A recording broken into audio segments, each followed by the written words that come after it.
Akagami was a boy who had the best father in the world. One day he told his son that no one can live alone. As a member of the Akagami family, he must understand that the more, the merrier. So his dad thought that having a huge harem is better than having one wife. This guy has more IQ than Einstein. A car pulls up, and his son asks him if he's going somewhere, which he replies to by saying that he will bang every girl that he hasn't met yet in front of his 5-year-old son. Poor kid thinks that his dad is the coolest guy in the world, surely he will follow in his footsteps. Many years pass by and he wakes up to go to school.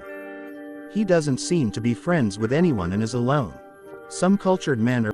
My man destroyed him without even trying. Akagami says that he will always remain single, like me before I was 13, but the owner reveals that his father had other things to do when he was his age. Akagami gets furious about not even getting a girlfriend in the age his father used to run clubs.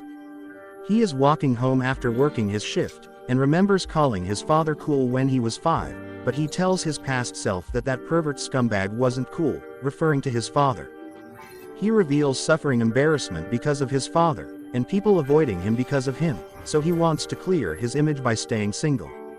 While he was planning his future, a bale of rice hits him square in the face, rolling down and slamming in the wall with him.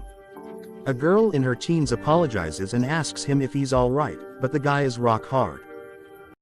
What do you mean by that?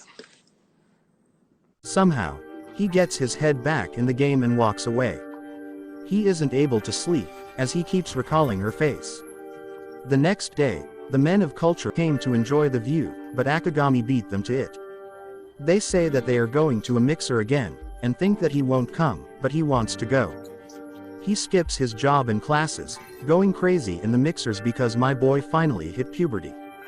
However, he got fired from his job and failed because of skipping classes. His phone rings because of a call, and it was from his friend inviting him to a mixer, which he accepts but breaks the phone.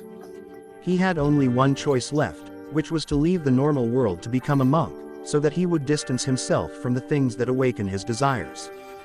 Going to the temple that his uncle suggested to him, he rings the doorbell, and a girl opens it.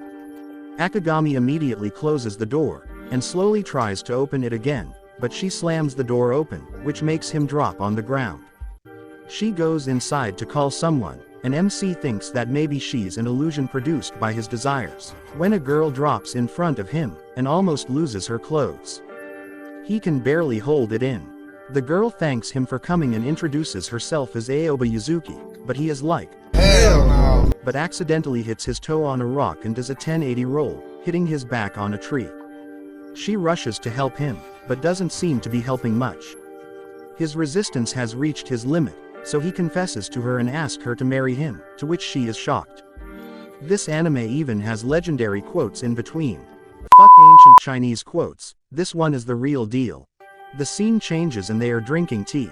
He asks her why they're drinking tea, as he thought that joining a temple would look more like this, but Aoba tells him that the head priest isn't here right now, and that she was informed he would be there a day later.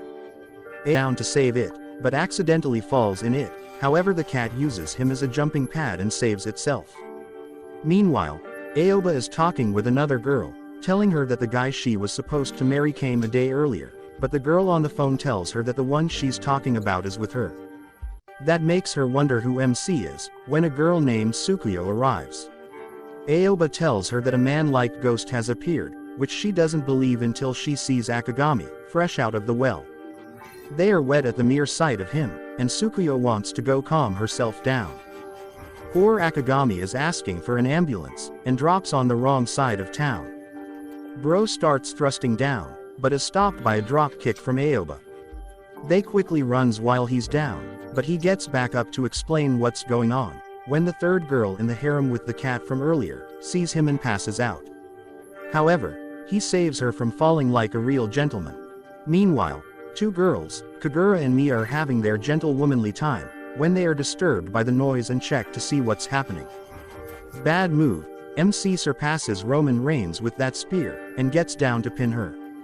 Aoba and Tsukuyo are hiding from him, but he finds them. They don't run, because they think that if we really were a ghost, then the drop kick would have passed through him. Akagami gets closer to tell them what's happening, but Aoba knows some karate and isn't afraid to use it. She hits him with a right that totally decimates his face, knocking him out. At night, everything was cleared out. His uncle recommended him the wrong temple, and Aoba though that he was the man she was supposed to meet came a day earlier. Akagami's uncle didn't know that the temple there had been converted into a nunnery. However, thanks to the author, MC is going to train to be a monk in the nunnery, which some girls don't want, but Sakura Milkers convinces them by saying that he is like a free worker. Tsukuo tells the MILF that she's in danger too, as MC is a man of culture, so she tests it out, and it seems like she was right. MC, however, doesn't want to stay and cause more trouble, so he leaves. But the cat he saved earlier tells the girl that he wasn't a bad person. Akagami misses the bus, and is resting on a bench, when he asks himself what he's going to do, but hears Aoba asking him the same thing. He is shocked. She tells him that the buses stop running early, so he should stay in the nunnery for the night. Akagami thanks her, but says that he will do what he can alone for a bit longer. She sits next to him, and talks about the proposal from earlier, and he pleads her to forget it. Aoba says that they have only met twice, and he has already proposed to her, which shocks the MC, as he thought that she forgot about their first encounter. Akagami tells her his name, and she seems to remember it.